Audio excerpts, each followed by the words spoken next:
Alrighty, yo, what is going on, everybody? It's your boy, Mr. DDG94, back with another reaction video today. We finna react to WrestleMania 24 was special. Most indeed, it was special. Let's talk about it, man. You had Shawn Michaels versus Ric Flair, probably one of the greatest matches to ever happen. Probably one of the greatest storytelling matches ever told in a WWE wrestling ring. Even though Ric Flair ended up ruining it by going to TNA a couple of years later. But still though, great way to retire Ric Flair, even though he ruined it. The Floyd and Big Show match was fucking cinema. Let's just everything was cinema about this WrestleMania. This was cinema. The Money in the Bank ladder match was cinema. Even though it was like super fucking short, the triple threat between John Cena, Triple H, and Randy Orton was cinema, even though it was super short and they only got like 15 minutes. And the fucking and Randy Edge versus Undertaker, that shit was gas. But anyways, though, without further ado, let's get right into it. The biggest WrestleMania under the sun, and since 23, the WWE had changed a lot. We don't need to mention the obvious incident, but following Chris Benoit, the WWE was heading towards a more family-friendly product. But funny enough, it's like they knew this was the final stretch because we saw a ridiculous amount of blood during the early parts of the HD era. WrestleMania 24 was hyped up tremendously by the WWE because it was in the Citrus Bowl in Orlando. For the first time since WrestleMania 9, the show was going outdoors.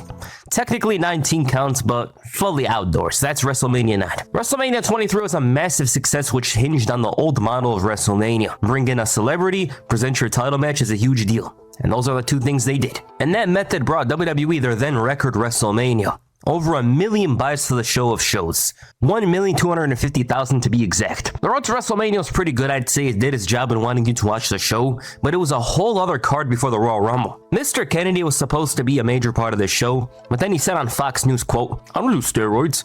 And they got caught red-handed. Then again, that McMahon story was cooked anyways. I don't even think he would have made it to WrestleMania, even if he didn't get caught. Jeff Hardy was a major part of the original plans. He was supposed to win Money in the Bank. I wouldn't say he would cash in that night, but he ruined any chance by popping a pill during a tour in Mexico. Maybe he would have. Rey Mysterio and Batista were supposed to be huge parts of WrestleMania.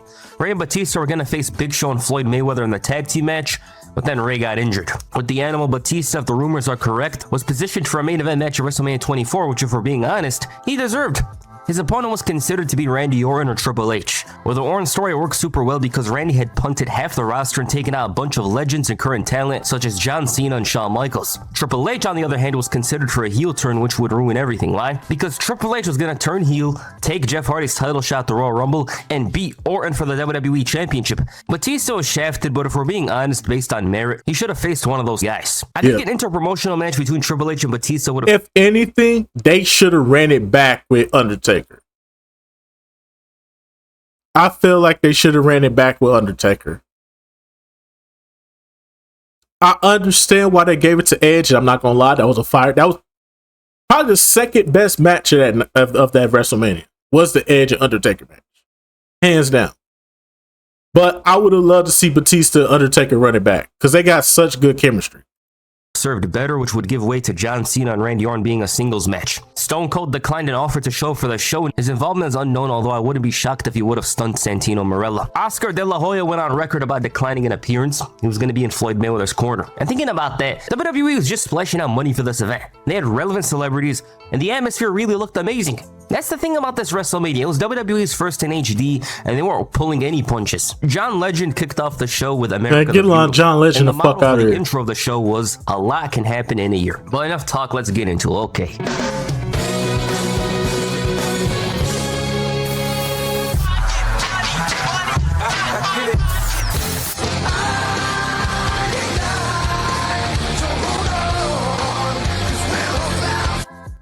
The first match is a Belfast brawl between JB. Well, the video just got clapped by the copyright. and Finley. Originally, this was going to be Hornswoggle versus Mr. McMahon, but instead JBL obliterated him in a dark hospital. This was supposed to be a sad segment, but I found myself laughing like crazy because they had him turn off the lights and beat the living hell out of Hornswoggle. JBL and Finley sounds like a good match on paper because both guys are stiff and aggressive. JBL revealed that Hornswoggle wasn't his son, and I'm referring to McMahon, of course. He's Finley's son, which was obviously Easter for Vince. Hornswoggle got bounced up and down like a basketball, and his father decided to bring him out, just for JBL to potentially do it again. It was already a hard-hitting affair from the beginning. These guys wrestled with hate, and just look at this boo from JBL. Hornswoggle's basically doing little kid games, you know, when they touch you and hide, like, hey, I gotta run. But that's allowed for Finley to take advantage. JBL finally got him, but it didn't help in the long run. And there's the big spot of the match. A brutal trash can lid shot. He threw a trash can at Hornswoggle like he did in Trump from Wrestler's Court. But this match was very aggressive and in line with the storyline. Both men wanted more than anything to inflict damage, and JBL figured that he wanted to win more than fight, and he found his opening. Big clothesline from hell, and that was it. Solid. Didn't care for this match, but I hate the fact that JBL was going through the back problems that he was going through at this time. Because, man, I feel like JBL character would have been... I feel like his character would have like had some longevity in the 2010s, bro. But sadly, his back was just in fucking shambles by this point.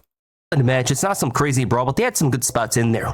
They mostly relied on their own personal hatred rather than have the spots make the match. The match is made by their hatred of one another, if you get what I mean. You know, they didn't rely on this, where it's like, we gotta do this spot, this. No, they let the punches, the strikes, the throwing of the trash can do the talking for them. JBL was back like he never left, and watching this, I just saw a man who was so obsessed with being hated and having zero respectable traits. Bro, they got Kim Kardashian. And this was around the time where she blew up, so much so that E gave her and her family a reality show. They really got her in a segment.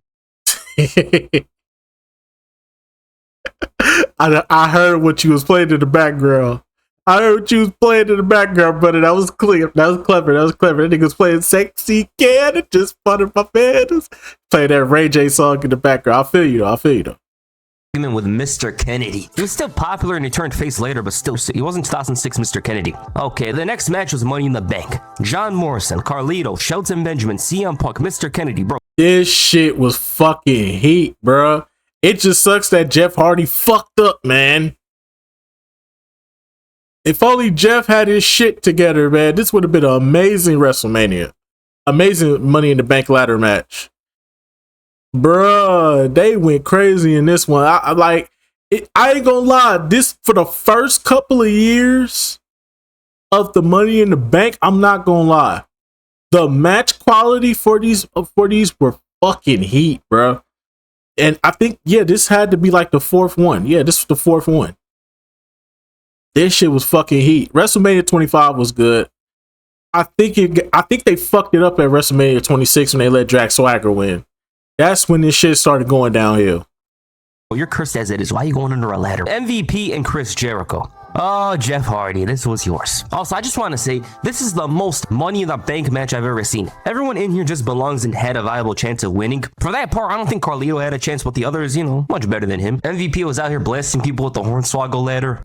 John Morrison, what a talent. That shit was fire, doing as good as him in that spot. I was about to say, like, there's nobody, but then there's Shelton Benjamin. He wasn't letting Morrison win this athletic competition. This match was like a car crash, and you would see some crazy stuff, but it would be forgotten for the next one. But Shelton is like a bridesmaid, but never the bride, and similar to the previous years, he was cooked. Damn. This is a spot I like, but Jericho's kind of stupid doing it here. Another insane spot with the backstabber off the ladder, and the fans were eating it up, and so was I. MVP thought he was all clear for victory, but then Matt Hardy returned. The fans went crazy. He got a Jeff Hardy reaction, and he cost MVP the briefcase and left. I was confused about what they were trying, but then I saw Morrison climbing like a spider, and I was like, this is a very creative moment. And the moments just kept on coming. Carlito spat in Jericho's face, Punk threw a ladder in Kennedy's face, returning the favor from 23, and a code breaker with the ladder. It was insane. A thrilling exchange between Jericho and Punk followed. You'd think it's Jericho because it's front center and there's a ladder behind Punk. You know, you'd think he's... Yeah, I honestly thought Jericho was going to win. It would have made sense. I hate the fact that Jericho never won these things.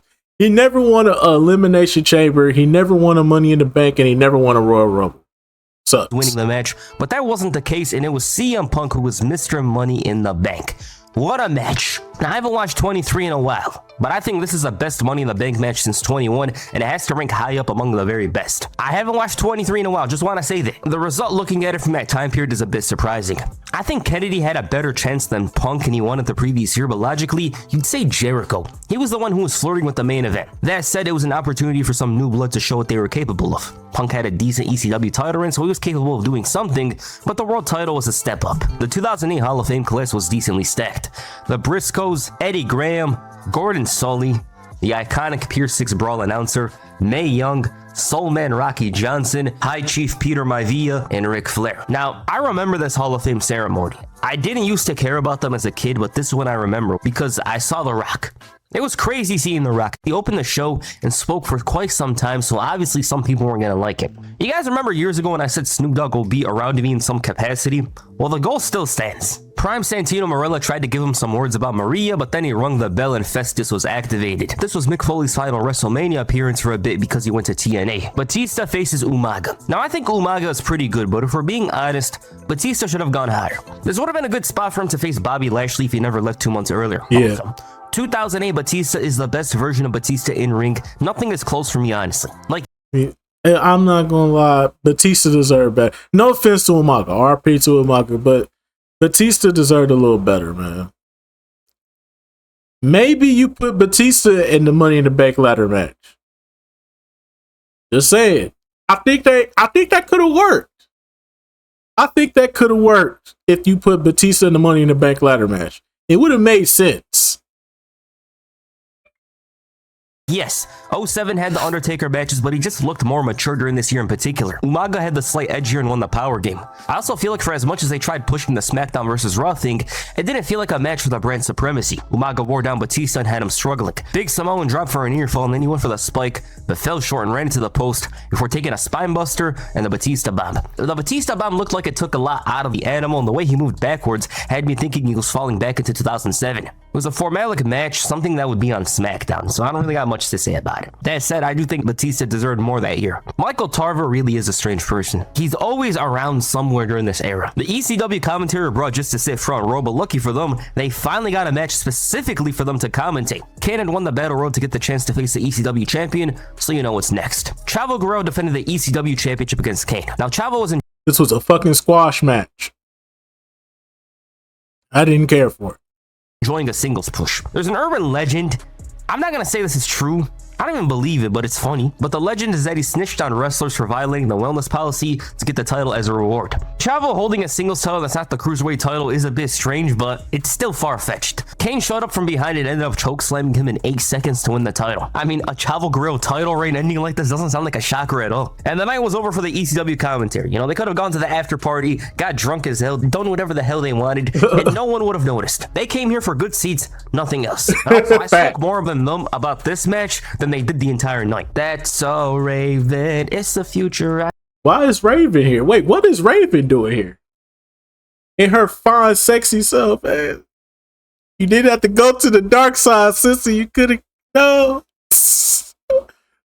You didn't have to go to the dark side, sister. You could have stayed. You could have stayed available for me. All you do is wait for a nigga to turn 18. We could have been something.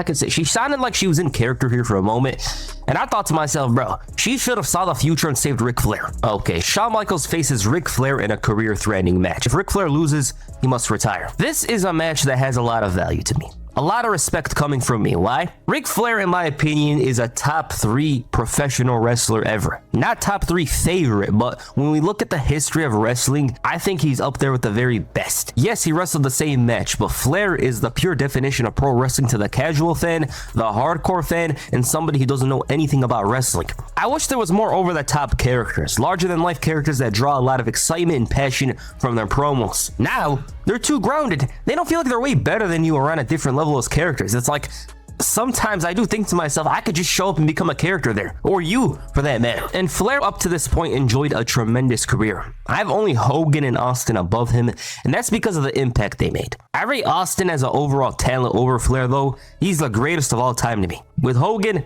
not really. Flair had a retirement story going on at the time, which came after he showed signs of displeasure with his stories. He wasn't happy, so they constructed something special.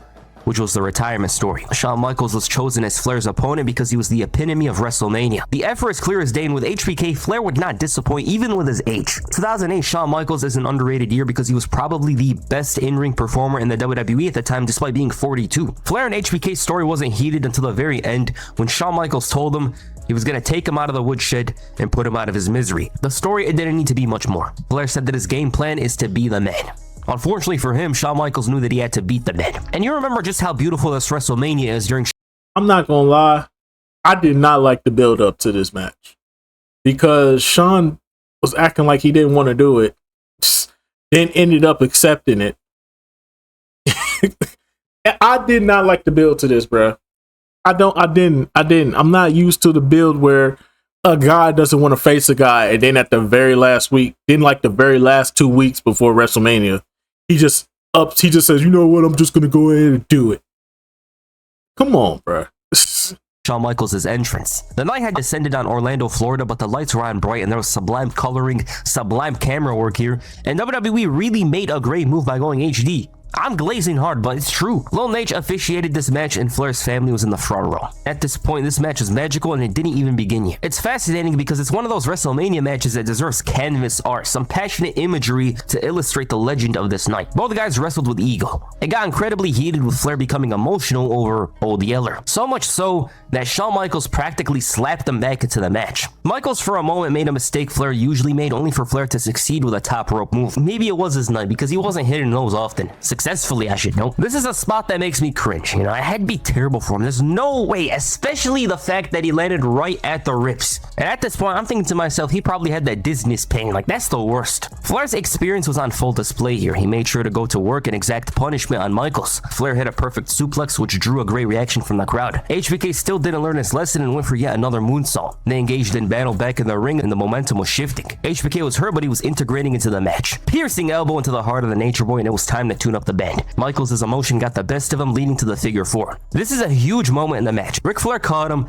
He's doing terribly for the moment, but he flipped over. Flair still made sure to go after the left leg that was in the figure four. HBK had greatly underestimated Flair, and ever since that hesitant switch in music, it's been all Flair. But then he pulled one from out of nowhere. It seemed like Shawn Michaels knew he had to end the party, but his knee was doing badly. We saw pure Flair here with a low blow and incensed Shawn Michaels, who finally realized that not only did he bite more than he could chew, but that putting to an end to Flair's career is more painful than he ever imagined. Flair, out of desperation, was pulling out all his old tricks. HBK just brought out a super kick from out of nowhere, and at this point, Shawn Michaels knew he had it in the bag. The career was coming to an end, and he had to do it. It was necessary, and Flair was a competitor. He couldn't get a free win. He said it himself in the build-up to this match. If I can't face the best at WrestleMania, I don't deserve to have my career. He had to go out in dignity. And Shawn Michaels, he knew he was destined to be the one. And after Flair told him to give him his best, he said, "I'm sorry, I love you," and dropped some in music. Cinema. A wonderful match that turned the clock back. Cinema. We got to see all of Ric Flair in his glory. So much cheating, so much trickery, but also an intelligent. All right, Jamal, holla at you. We back on tomorrow. But this right here was fucking cinema, dog. Cinema. They don't make them like this no more.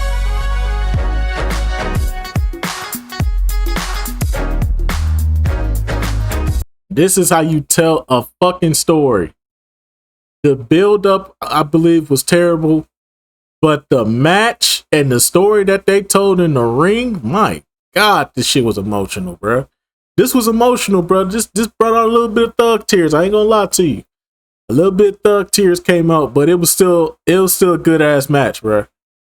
Veteran of the game. Shawn Michaels was the perfect final opponent for Ric Flair. He was the one that was going to be able to bring out the very best in the Nature Boy on this night. It was emotional, but also wonderfully sound and logical. Shawn Michaels had all the talk a week earlier, but when it came down to it, he wasn't able to be as cold and stoic as he showed in that promo. And I'm referring to Flair, by the way, because unlike Shawn Michaels, he didn't pull any punches. He knew that his career was on the line and he had to win. And Flair, he basically motivated Shawn Michaels to do it because he didn't hesitate for any single moment, knowing what's at stake. It's one of those special matches that you can't forget. It was as good of a match as you were going to get from Ric Flair in 2008, and it would be a perfect send-off, but Flair ran out of money, and it led to the Hulkamania tour, TNA. He was all over the place, and his wallet was one you would avoid at all costs. Because if you held that wallet, you were going to have an enormous amount of debt, an enormous amount of interest debt, and all kinds of things you had to pay. Come to think about it, Ric Flair and Brett Favre's retirement is almost the same exact thing. Ric Flair himself was regretting retiring because of the money issue and all that stuff. And then Brett Favre showed up in New York a couple of months later around this very time period. While Flair and Favre do relate in many ways, Favre mostly relates to Ted DiBiase Jr. for his love of money in Mississippi, allegedly. This was excellent. They made sure to get everything in from the character standpoint and of course the in-ring standpoint. HBK selling that left leg, Flair becoming desperate in his efforts because he realized that HBK was a different type of animal. It is really a perfect match. They brought everything, they did everything they could to make it as good as it could be. Edge said that a kid is gonna learn reality just like he did at WrestleMania 6 when his hero Hulk Hogan lost. The Playboy Bunny match, a lumberjill match with Snoop Dogg swooping around. He came out in the most 2008 vehicle ever, and as always, Snoop Dogg is living in his own world. He probably doesn't know what's actually going on. The WWE's last recipient of Playboy, Maria, teamed up with Ashley Massaro, the previous recipient. This was supposed to be Candice Michelle's position, but she injured her clavicle. They faced the team of Melina and Beth Phoenix. Santino's by their side as opposed to Maria. He was done with her. Now, this is the best version of Santino for certain. Why? Because this version of him was fresh. It was new. He wasn't relying on old jokes. None of that. The faces started off strong, but then the dominance started from the heels. Phoenix and Melina isolated Ashley here. Melina barely landed successfully in this moment, and then the lights went out. Now, if this was Triple H's show, a masked man would have showed up, but it made for a good visual. It looked like a video game venue. Phoenix isn't as dominant as you imagine her, and the match was more open. A huge mistake from Phoenix leads to some spots and a big bulldog from Maria, leading to Santino pulling her off of Beth Phoenix. The King got involved and was more upset about the Subway sandwich incident from weeks earlier rather than Maria, as he claims. Beth hits a big fisherman suplex, and that was it. This was the usual women's tag match of this era. Melina and Beth were way better than Ashley and Maria, just want to say. Ashley had learned some moves. She was better than she was in the last WrestleMania, but it wasn't anything standout. Santino was having fun right afterwards, but then Snoop Dogg decked him with this clothesline and then kissed Maria, much to the dismay of Santino Marella. This was the last time WWE ever had Playboy on their product, on their shows. It would make for a fascinating video if we did that, but I'm not really looking forward to that at the moment. You should. One time. You should do it, brother. Why not? Why not let it fly? Why not let it fly? Splash. You's a freaky ass nigga. Okay, Randy Orton defends the WWE Championship against Triple H and John Cena in a triple threat match. Heading into this one, Randy Orton was not a favorite at all. As a kid, I hate the fact that they built this up so good for this only be 15 minutes. I was so hyped seeing John Cena return to the Royal Rumble, and when it came to WrestleMania, I was convinced he would win this match. I was so certain of it, because Cena was unbeaten at WrestleMania. That's the logic that my mind had as a kid. Well, I think Orton had a great run up to this point. He almost needed this to legitimize the entire run. Anything afterward wouldn't matter because Randy Orton fulfilled that potential on this night. I do think this should have been a singles match between Orton and Cena, but Triple H obviously belonged partially because of the story they were telling since October, but this is just the John Cena and Randy Orton show, if I'm being honest. It's just John Cena returned ahead of schedule, and it would be stupid to have him do anything else other than a Randy Orton match. So either Triple H is in and it's a triple threat, or he could have a match before the sun sets on WrestleMania. I know which one he's gonna choose. Now, I'm not too much of a big fan of Cena's drumline entrance, and no, I don't need Nick Cannon to show up to make me like it, but it fits, you know, college football, all that stuff. And I'm gonna tell this to college football. EA Sports, you gotta add this in next year. Fans were booing, obviously, because it's John Cena in 2008, and I highly disagree. I think in my personal opinion, this is a top 3 John Cena entrance, WrestleMania entrance, bro. Top 3. The marching band coming out and playing his song, because I never heard it. I never heard his theme song in like a marching band type of atmosphere. That shit was kind of fire, bro. Triple H had a normal entrance. Shocking, right? Randy Orton, for being honest, did outgrow Burning My Light by this point. It didn't match him as much as it used to. Orton never smiled. He had super short hair and he was stoic. Why would it fit him? It also felt like they were spending time trying to get the lights fixed, although that's just probably a random observation for myself. Orton blasted Triple H with the bell from out of nowhere. The action was pretty fast here, and there was one moment where Cena's dominating Orton. Another, Triple H is incensed and trying to make Orton pay. Big crossbody from Orton, only to get caught by Cena. Great sequence here leading to Orton standing tall. He finally had a strong hold on the match, even if it's for a moment. Then it was Cena's time to shine. This is a smart move here. Why? It's something you don't really see coming, and obviously it's not going to be like, oh my god, but for the split second when you see it's like, oh, this is good. Orton caught Triple H from out of nowhere with an RKO. It wasn't the same story for John Cena. At this point, he had Orton on the ropes, but Triple H made a strong save, and there was so much hatred from all 3 men. Triple H, to me, hated Cena more than Cena hated him, but they didn't like each other because it was like, this is my match, this is my opportunity, and you're getting involved. The match entered entered the final stretch with the guys going all out. Cena and Triple H had a heated battle where they were pulling out all the stops, whereas Randy Orton was a non-factor. Triple H is the pedigree, he's got Cena, but then Orton punts him from out of nowhere and steals the win by pinning John Cena. The crowd was stunned, the commentary was stunned, and it took a couple of seconds for them to play his music. Very shocking. Now, the match was good. It needed a little more, but I'd rather be left wanting more than what was WrestleMania 25's main event. Like, we're good of that. One thing that's notable is just how much Triple H and John Cena hurt their own chances. The level of contempt for them during this match rose to a level greater than their hatred of Orton, which caused Orton to take advantage. Also, I think this is the only WrestleMania where John Cena did not hit the FU or the attitude adjustment. I don't have an issue with this match at all. And looking from that time period, Randy Orton needed this win. It solidified his Age of Orton run. And I remember seeing the WrestleMania results as a kid, and I thought to myself, oh, WrestleMania is done. Let's see what happened. And I was stunned. I'm going to tell you guys this. I was stunned that Randy Orton won. I couldn't believe it. And I'm sure plenty of people felt that way. You'd also think Triple H would win too, but not Orton. But it was a great moment for the legend killer, or at this point, he was becoming the Viper. I think he deserved this win more than anyone else. Okay, the greatest fighter in the world versus the largest athlete in the world.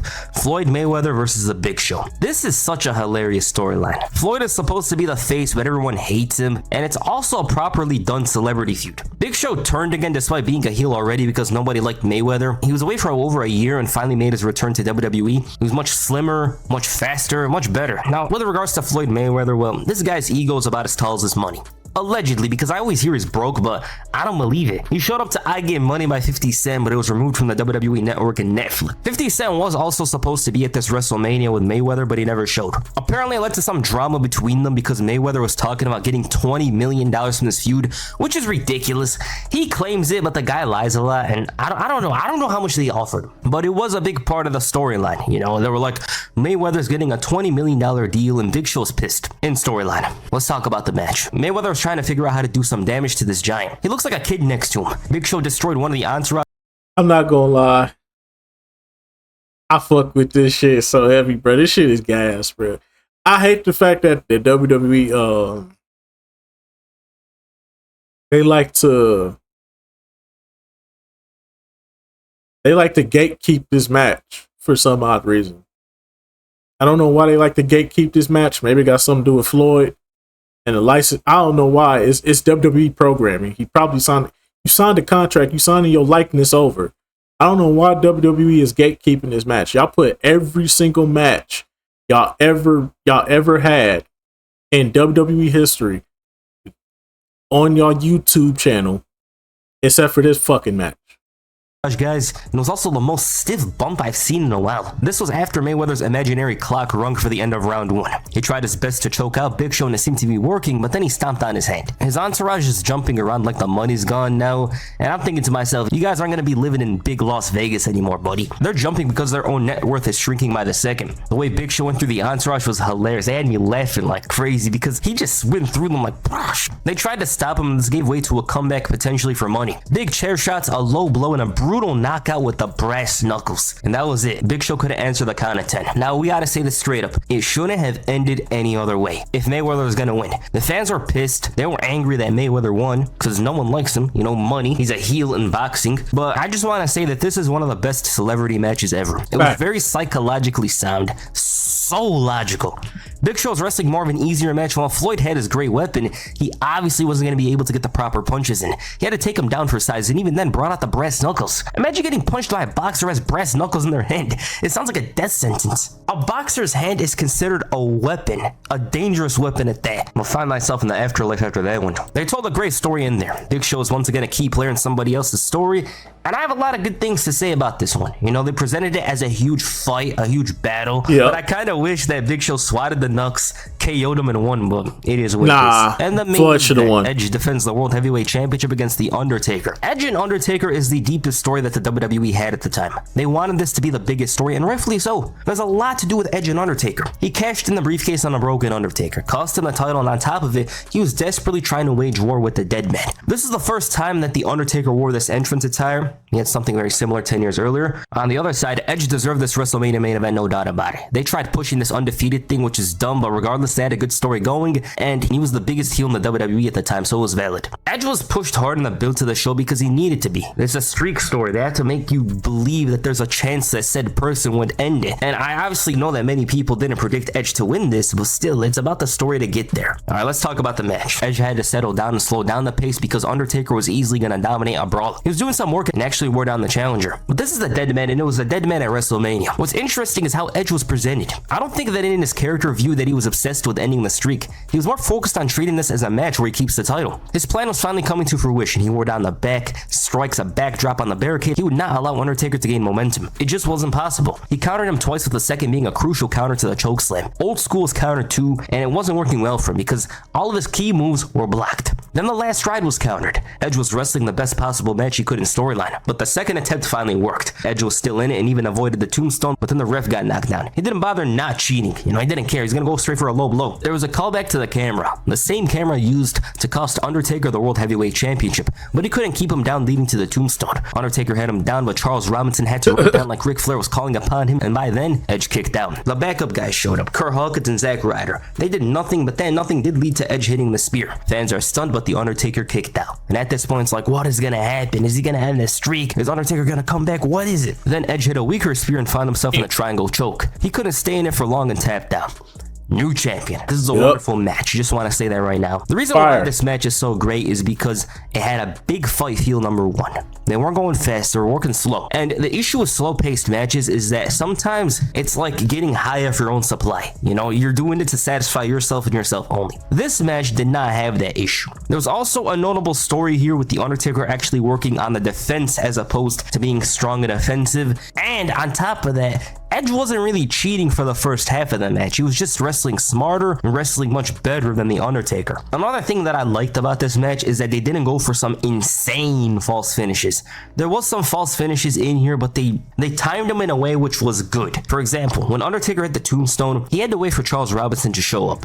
Then Edge kicked out. Edge showed up here like crazy. Undertaker showed up here like crazy. And it was a great way to close WrestleMania. And I also forgot to mention that this was probably the only singles match that SmackDown had on here. But yes, it was a good one. WrestleMania 24 is a special event. What makes it so special is everything about it. It was promoted like a WrestleMania, and it turned out to be a successful WrestleMania. Big time matches, big time stories coming to a hit. The atmosphere, the HD, everything about this WrestleMania aligned perfectly, and it's one I look at and think, this just might be the most beautiful WrestleMania of all time. Not the best, but the most visually pleasing, because I can't really say there's another WrestleMania where I look at it's like, it looks as good as this.